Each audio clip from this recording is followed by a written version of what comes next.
நேற்று இரவு அன்பு சகோதரர் ரோபோ சங்கர் அவர்கள் காலமானார் என்ற செய்தியை கேட்டு இந்த நொடி வரை மனது மிகவும் பாரமாக இருக்கிறது.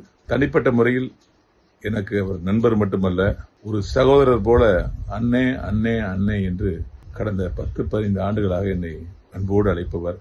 வேலைன்னு வந்துட்டா வெள்ளக்காரன் என்ற திரைப்படத்தின் மூலமாக தான் எங்களுடைய நட்பு ஆரம்பிச்சது. ஜாக்கெட் ஜானகிராமன் அப்படிங்கிற கேரக்டர்ல ரோபோ சங்கர் நடிச்சாங்க.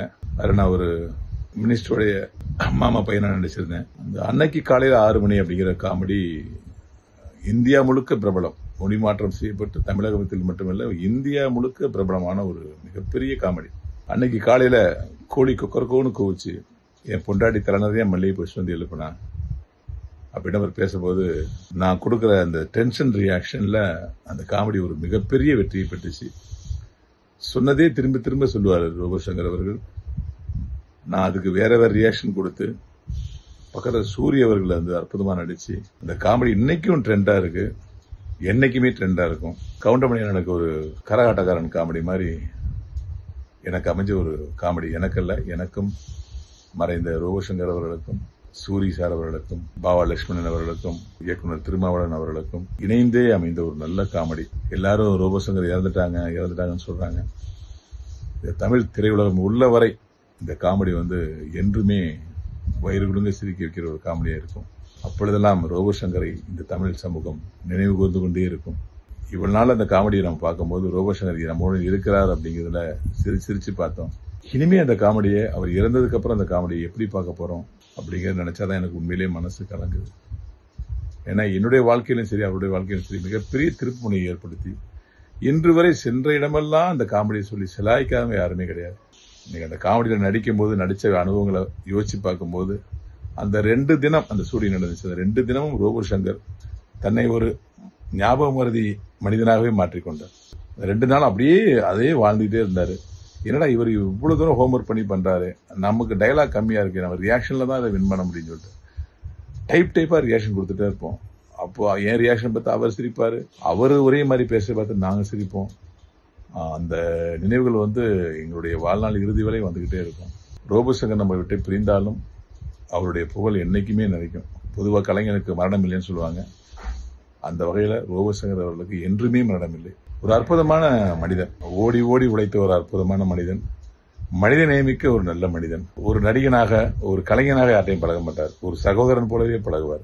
என்ன ஒண்ணு, இந்த சினிமாவில் நேரங்காலமா பார்க்காம உழைச்சி நம்முடைய உடல்நிலை பேன்றதை நம்ம மறந்துடுறோம். வாக்கிங் போகணும், ஃபிட்டா வச்சுக்கணும், தவறான உணவுகளை சாப்பிடக்கூடாது, ரொம்ப ஸ்ட்ரெஸ் ஆகக்கூடாது, ஒரே நேரத்தில் 4-5 வேலைகளை இழுத்து போட்டு செய்யக்கூடாது. நம்மளால முடியலன்னு சொல்லிட்டு, ஏன்னா நம்மளுடைய எண்ணம் வந்து முடியும்னு சொன்னா கூட நம்மளுடைய இதயம் அதுக்கு ஒத்துக்கணும். இதயம் வந்து ரொம்ப சாஃப்டான ஒரு பகுதி, அது கடைசி வரைக்கும் ஸ்ட்ராங்கா இருந்தாதான் நம்ம உயிரோட இருக்க முடியும். அப்போ இந்த இதயம் எதெல்லாம் ஏற்றுக்கொள்ளும், எதெல்லாம் அதால தாங்க முடியுமோ அந்த வேலை பழுவை மட்டும் தான் நம்ம ஏற்றுக்கணும்.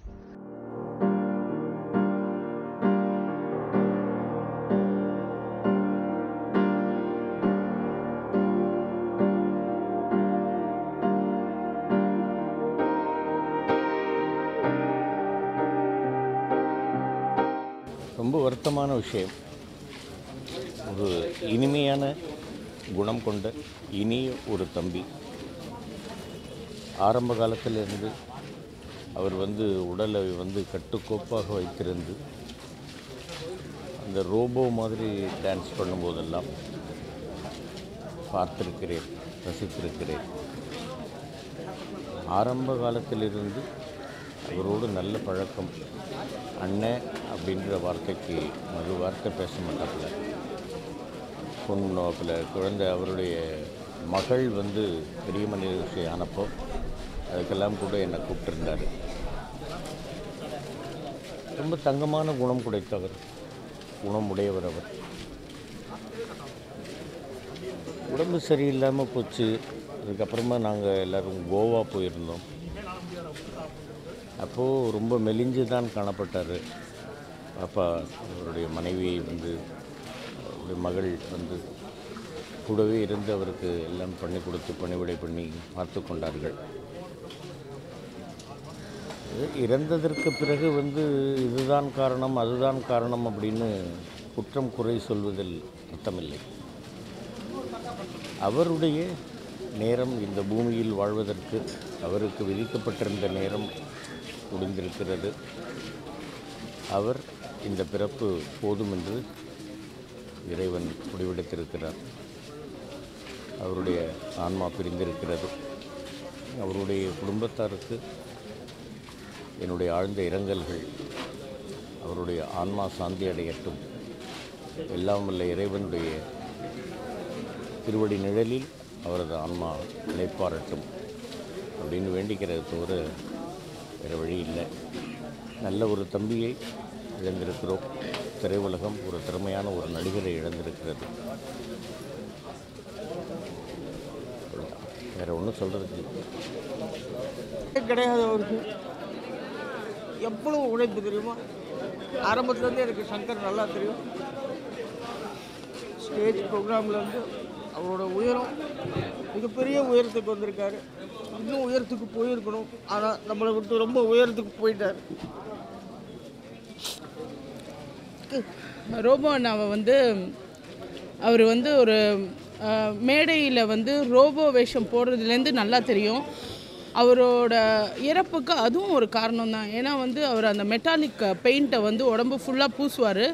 பூசிட்டு பல வருஷம் ஸ்டேஜ் ஷோஸ் பண்ணியிருக்காரு ரோபோவாக. ஸோ அதனால கூட லிவர் அவருக்கு பாதிக்கப்பட வாய்ப்பு இருக்குது அப்படின்னு அப்போவே அவருக்கு உடம்பு சரியில்லாமல் வந்தபோதே சொன்னாங்க.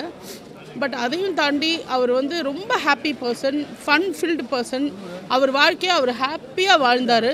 அதை ஓப்பன் புக்காக வச்சுருந்தார். எல்லா மீடியாவுக்கும் தெரியும், எல்லாருக்கும் தெரியும்.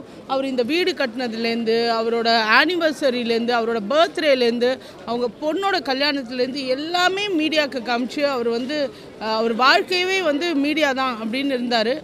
அவருக்கு ஒரே ஒரு பெரிய ஆசை இருந்தது. ஹீரோவாக கூட நடிச்சிட்டாரு. ஆனால் கமல் சாரோட நடிக்கணும் அப்படின்றது அவரோட பெரிய ஆசை. ரீசெண்டாக பேசும்போது கூட அவர் அதை தான் சொன்னார், எனக்கு ஒரு ஃப்ரேம்லையாவது அவரோட நின்னணுன்றது அந்த பெரிய ஆசை இருந்தது. ஆனால் அது நடக்காமல் போயிடுச்சுன்றது தான் எனக்கு ரொம்ப வருத்தமே. ஏன்னா இது ஒரு வயசே இல்லை அவர் போகிறதுக்கு. ஆனால் அவர் ஒரு சந்தோஷமாக அவரை ரொம்ப ஹாப்பியாக பார்த்துக்கிட்டாங்க பிரியங்கா, அவரோட ஒய்ஃபு. அந்த மாதிரி ஒரு ஒய்ஃப் கிடைக்கிறது பெரிய வரம்னே சொல்லலாம். ஏன்னா ஒரு குழந்தை மாதிரி அவரை பார்த்துக்கிட்டாங்க. அவர் என்ன பண்ணாலும் அவரை எப்படியோ காப்பாற்றி எல்லாம் நல்லா கொண்டு அவர் ரொம்ப வெயிட் லாஸ் ஆனப்போ கூட ஜிம்முக்கெல்லாம் போய் நல்லா ஒர்க் அவுட் பண்ணி ஃபோட்டோ ஷூட்டெல்லாம் எடுத்து நல்லா வந்தார். ஆனால் அந்த ஒரு பழக்கம் விட்டால் கூட அது என்ன சொல்கிறது, கொல்லுன்றது தான். ஸோ அவர் ஒரு ராஜா வாழ்க்கை வாழ்ந்தார். ராஜா மாதிரி அனுப்பி வைக்கணும், அவ்வளோதான். அண்டு அவரோட ஆசை அட்லீஸ்ட் இந்திரஜா மூலமாவது நிறைவேறணும் அப்படின்னு நான் உண்மையாக வேண்டி கேட்டுக்கிறேன். அண்ட் அவரெல்லாம் எங்கேயுமே போக மாட்டார். அவரெல்லாம் கலைத்துறையை விட்டு எங்கேயும் போக மாட்டார். கூடிய சீக்கிரமே கலைத்துறையில் பிறப்பார் அப்படி தான் நான் நம்புகிறேன். ரோபோ சங்கர் அண்ணா இழந்து வாடுற அவங்க குடும்பத்துக்கும் அவங்களோட ரசிகர்களுக்கும் எல்லாருக்கும், முக்கியமாக மேடை கலைஞர்கள் எல்லாருக்குமே ஹெல்த்தை பார்த்துக்கோங்க. எல்லா ஆர்டிஸ்ட்டும் சரி, எல்லாருமே சரி, ஹெல்த் ரொம்ப முக்கியம். ஏன்னா நம்ம இல்லாமல் நம்ம குடும்பம் ரொம்ப வருத்தப்படும். அதனால் அந்த ஒரு பெரிய தப்பை மட்டும் நம்ம பண்ணக்கூடாது. அதுதான். நன்றி, வணக்கம். அவருடைய ஆத்மா சாந்தி அடைய எல்லாரும் வேண்டிக்கலாம். தேங்க்யூ.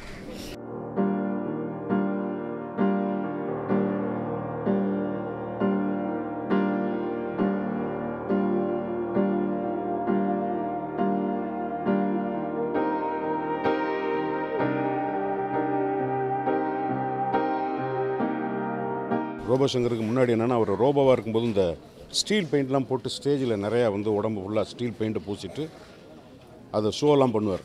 அதுக்கப்புறம் இப்போ அவங்க மனைவி இருக்காங்களே, அவங்க 2 பேரும் சென்னையில் வந்ததுக்கப்புறம் டெய்லி கெரசின் போட்டு உடம்புல இருக்கிற பூரா துடைக்கணும். ஒரு ஷோ போயிட்டு ஒரு ஷோவில் நடித்தா 300 ரூபா. அந்த துடைச்சதில் இந்த ஸ்கின்னில் இருக்கிற எண்ணமெல்லாம் போய் ஆல்ரெடி அவருடைய இளமையிலே அவருக்கு ஒரு ஜாண்டிஸ் இருந்தது. ஸோ அது அப்படியே கண்டினியூ பண்ண வயசு கூட நம்ம அதுக்கு தகுந்த மாதிரி பண்ணியிருக்கணும். உடம்பை பற்றி யாராவது கவலைப்பட்டா தானே. அதனால் மரணத்தில் இருக்கிற செய்தி என்னென்னா, இந்த மாதிரி ஏதாவது கெமிக்கல் பேஸில் இருக்கவங்களும் சரி, மற்ற எல்லோரும் சரி, உடம்பை பத்திரமா பார்த்துக்க வேண்டியது ரொம்ப அவசியம். இல்லைன்னா 46 வயசுன்றது மரணம் அடைகிற வயசு இல்லை. இதை தவிர வேறு நாங்கள் என்ன சொல்ல போகிறோம். உங்கள் குடும்பத்தார் அனைவருக்கும் என்னுடைய ஆழ்ந்த இரங்கலை தெரிவிச்சுக்கிறேன். நன்றி, வணக்கம். மனசு கஷ்டமாக இருக்குது. என்னுடைய குடும்பத்தில் இருக்கிற ஒரு நபருக்கு இந்த மாதிரி ஒரு விஷயம் நடந்தால் எவ்வளோ ஒரு வேதனை இருக்குமோ அந்த மாதிரி இருக்குது. நானும் ரோபோ சங்கர் சாரும் நிறைய இடங்களில் மீட் பண்ணியிருக்கோம், பார்த்துருக்கோம். ஆனால் 2 பேரும் சேர்ந்து நடித்த 2 படம். நம்ம அஜித் சாரோட விஸ்வாசம் படத்தில் அவருக்கு ஜோடியாக நடித்தேன். அதுக்கப்புறம் இன்னொரு வெளிவராத படம், அதுக்கு நான் அவருக்கு ஜோடியாக நடித்தேன். ரொம்ப நல்ல ஒரு மனிதர், ரொம்ப நகைச்சுவையாக பேசக்கூடியவர். ஆனால் அவர் கூட நடிக்கும் போதெல்லாம் தெரியாத சில விஷயம். போன மாதம் விஜய் டிவியில் ஒரு ஃபங்க்ஷனுக்கு போயிட்டு லேட் நைட் ஆகிடுச்சு. அக்காவும் ரோபோ சங்கர் அவரும் தான் என்னை ட்ராப் பண்ணாங்க. என் வீடு இங்கேருந்து ரொம்ப பக்கம் தான். அப்போ நான் கேட்டேன், சார் கமல் சார் கூட நீங்கள் எந்த படமும் நடிச்சது இல்லையே, ஆனால் அவர் உங்களுக்கு முத்தம் கொடுக்குற மாதிரி ஒரு ஃபோட்டோ நான் பார்த்தேன் சார், இது மாதிரி கமல் சார் யாருக்குமே கொடுத்தது இல்லையேன்னு கேட்கும்போது தான் அவரோட ஆழ் மனசுலேருந்து அவ்வளோ விஷயம் சொன்னார். கமல் சாரோட எவ்வளோ தீவிரமான ஒரு ரசிகர், வெறியர் அப்படிங்கிறத சொன்னார். அப்பாங்கிறத தவிர அவர் வாயிலேருந்து வேறு எந்த வார்த்தையுமே வரல. அப்படி கமல் சாருக்காக எவ்வளோ விஷயங்கள் பண்ணி அவ்வளோ ஃபோட்டோஸ் எனக்கு ரொம்ப ஹாப்பியாக இருந்தது. இப்படி ஒரு சைடு ரோபோ சங்கர் சாருக்கு இருக்கா அப்படிங்கிற மாதிரி. எத்தனை பாலபிஷேகம், எத்தனை கட் அவுட், எத்தனை விஷயங்கள். அப்படி ஒரு கால் பண்ணால் போதும், அப்பா உடனே வருவார், என்கிட்ட பேசுவார் அப்படிலாம் சொல்லிட்டு அவ்வளோ பெருமையாக பேசின ரோபோ சங்கர் சார் இப்போ தான் நான் சமீபமாக பார்த்தேன். ஆனால் அதுக்குள்ளே இப்படி ஒரு விஷயம் நடந்து ரொம்ப வருத்தமாக இருக்குது. எனக்கு அவங்க குடும்பத்தில் இதை தாங்கவே முடியாத ஒரு நபர்னால் அவங்க மனைவி தான். ஏன்னா எங்கே போனாலும் அவங்க கூடவே இருப்பாங்க, கூடவே வருவாங்க. அவரை ஒரு பேம்பர் பண்ணி ஒரு குழந்தை மாதிரி பார்த்துக்கிட்டாங்க. அவர் உடம்பு சரியில்லாம போது அவங்க சாப்பிட்ற அதே சாப்பாடை அவங்களும் சாப்பிட்டு உடம்பு இழைச்சி அவருக்கு எந்த ஒரு காம்ப்ளெக்ஸும் வரக்கூடாத அளவுக்கு பார்த்துட்டாங்க. இப்போ அவங்கள பார்க்கும்போது எனக்கு ரொம்ப கஷ்டமாக இருக்குது. அவங்க குடும்பத்துக்கு, அவங்களுடைய ரசிகர்களுக்கு ஆழ்ந்த அனுதாபங்கள். அவர் ஆத்மா சாந்தி அடையட்டும். நன்றி.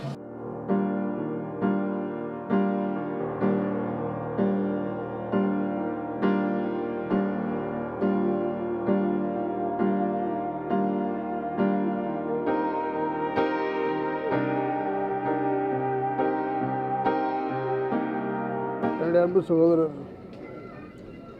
ரோபோ சங்கர், ரோபோ சங்கருக்கு உடல்நிலை சரியில்லைன்றது எனக்கு தெரியும்.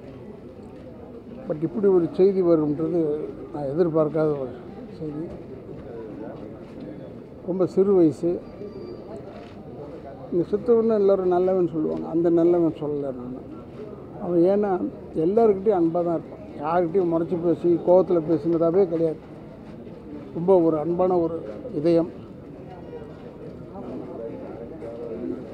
அவரோட நான் ரோபோ சங்கரோட இந்த விஜய் டிவிலாம் ஒர்க் பண்ணிகிட்டு இருக்கும்போது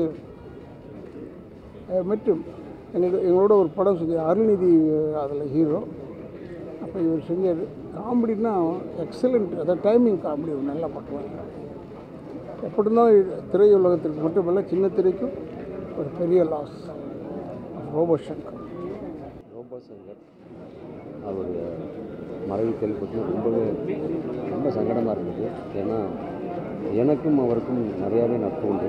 அதாவது சினிமாவுக்கு வர்றதுக்கு முன்னாடி, டிவிக்கு வர்றதுக்கு முன்னாடி அந்த மேடையில் அலுமினியத்தை பூசிட்டு எவ்வளவு கஷ்டப்பட்டு, இன்றைக்கி நிறையா சேட்டலைட்டு, நிறையா சேனல்கள், யூடியூப், இன்ஸ்டாகிராம் நிறையா இருந்தால் கூட அன்றைக்கி எதுவுமே இல்லாத காலத்தில் தன்னுடைய திறமையை மட்டும் மேடையில் வச்சு நிரூபித்து இன்றைக்கி எல்லார் மனசுலையும் இடம் பிடிச்சவர் ரோபோ சங்கர். அதாவது வீட்டை கட்டிப்பார், கல்யாணத்தை பண்ணிப்பார்னு சொல்லுவாங்க. வீட்டையும் கட்டினார், பொண்ணுக்கு கல்யாணத்தையும் பண்ணார், பேரம்பேத்தையும் பார்த்தார். ஆனால் ரொம்ப சின்ன வயசு, 46 வயசு. இன்னும் நிறையா சாதனைகள் படைக்க வேண்டியிருக்கு. அது ஏன் இறைவன் அப்படி அழைச்சிக்கிட்டாரு தெரியல.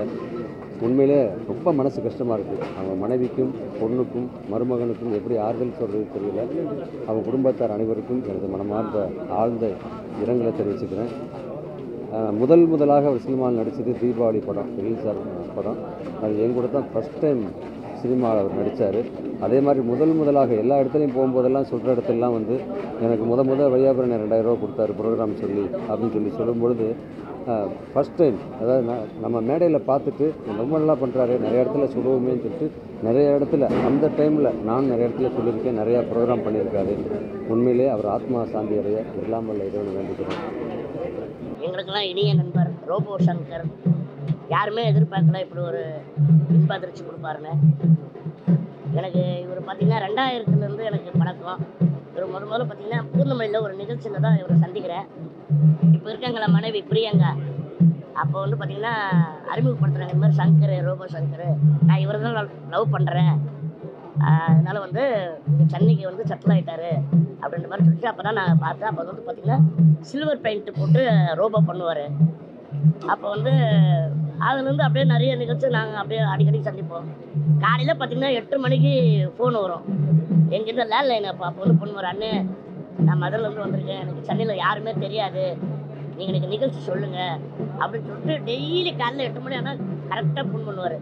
சரி சங்கர் நான் சொல்கிறேன் அப்படின்னு சொல்லிட்டு அதுக்கப்புறம் பார்த்திங்கன்னா லட்சுமண் சூரிய கிட்ட நான் தான் வந்து ராம் சார் லட்சுமண் சார் கிட்ட சொல்லி இந்த மாதிரி வந்து ஒரு வித்தியாசமாக ஒருத்தர் பண்ணுறாரு, மதுரையிலேருந்து வந்திருக்காரு ரோபோ சங்கர், அவர் வந்து உங்கள் நிகழ்ச்சிக்கு வந்து யூஸ் பண்ணிக்கிங்க அப்படின்னு சொல்லிட்டு நான் வந்து ஒரு ஃபோன் பண்ணி சொன்னேன். அப்போ பார்த்திங்கன்னா காமராஜர் அரங்கத்தில் இவர் வந்து அந்த சில்வர் பெயிண்ட் போட்டு ப்ரோக்ராம் பண்ணார். அது பார்த்திங்கன்னா நல்லா ரசித்தாங்க. அன்றைக்கிலேருந்து பார்த்திங்கன்னா ரோபோ சங்கர் இல்லாத ப்ரோக்ராமே கிடையாது, லட்சுமணத்துக்கு எல்லா ப்ரோக்ராமும் அவர் இருப்பார். அப்புறம் பார்த்திங்கன்னா இவர் வந்து யாருடைய பின்பலம் இல்லாமல் தான் அவர் வந்து தனியாக முயற்சி பண்ணி உழைச்சி வந்து நிறைய நிகழ்ச்சி பண்ணி அதுக்கப்புறம் பார்த்திங்கன்னா இந்த லட்சுமணத்துக்கு வந்து அவர் வந்து ப்ரோக்ராம் பண்ணி அப்படியே அவருடைய இது திறமையை வளர்த்துக்கிட்டு அதுக்கப்புறம் பார்த்திங்கன்னா விஜய் தொலைக்காட்சியில் போய்ட்டு கலக்க போகுது யார் அப்படியே வந்துட்டு பார்த்திங்கன்னா அதிலே வந்து அவருடைய டான்ஸு அதே மாதிரி பார்த்திங்கன்னா ரோபோ மட்டும் தான் பண்ணுவார். அவருடைய திறமைகள் பார்த்திங்கன்னா டான்ஸு, அப்புறம் வந்து பலகுரல், இந்த மாதிரி ஒவ்வொன்றா அப்படியே கற்றுட்டு அவர் ஆர்வமாக பண்ணுவார். இந்த மாதிரி பண்ணி இன்றைக்கி வந்து பார்த்திங்கன்னா இன்றைக்கி ரோபோ சங்கர்னா இன்றைக்கி உலகத்துக்கே தெரியும், எல்லாருக்கும் தெரியும். அந்த மாதிரி நல்ல ஒரு ரேஞ்சுக்கு வந்துட்டு திடீர்னு பார்த்தா இந்த மாதிரி டக்குன்னு வந்து ரசிகர்களும் சரி, எங்களை மாதிரி நண்பர்களும் சரி, சினிமா சின்னத்திரை எல்லாமே பார்த்திங்கன்னா இந்த மாதிரி ஒரு இன்ப அதிர்ச்சி கொடுத்துட்டாரு. சமீபத்தில் பார்த்திங்கன்னா யாழ்ப்பாணம் போயிருந்தோம், இப்போ தான் 2 வாரம் முன்னாடி. ஒரே கலாட்டா, அதாவது பார்த்திங்கன்னா அந்த சூப்பர் சிங்கர் ஒரு 8-10 பேர் வந்தாங்க. அதில் பார்த்திங்கன்னா ரோபோ சங்கர் நான் இவர் தான் நடத்தினார், பிரேம்நாத். அப்போ பார்த்திங்கன்னா இருந்து போகிற வரைக்கும் வர வரைக்கும் ஒரே கலாட்டா. அந்த ஏர்போர்ட்டில் சரி இது பண்ண அவர் இருக்கிற இடம் அது எந்த இடமா இருந்தாலும் சரி அவரும் ஜாலியாக இருப்பார், சுற்றி ஜாலியாக இருப்பார். அந்த மாதிரி ஒரு நல்ல கலைஞன், நம்ம ஒரு நல்ல கலைஞனை, திறமையான கலைஞனை நம்ம வந்து இழந்துட்டோம். அதனால் வந்து என்ன சொல்கிறது, அவங்க குடும்பத்தான் ரொம்ப ரொம்ப கஷ்டப்படும். உண்மையில் வந்து கடவுளுக்கு வந்து அவங்களுடைய அந்த குடும்பத்தாருக்கு தேர்த்து கொடுத்து அவங்க வந்து இருக்கணும். ஆமாம், எல்லா இறைவனை நான் வேண்டிக்கிறேன்.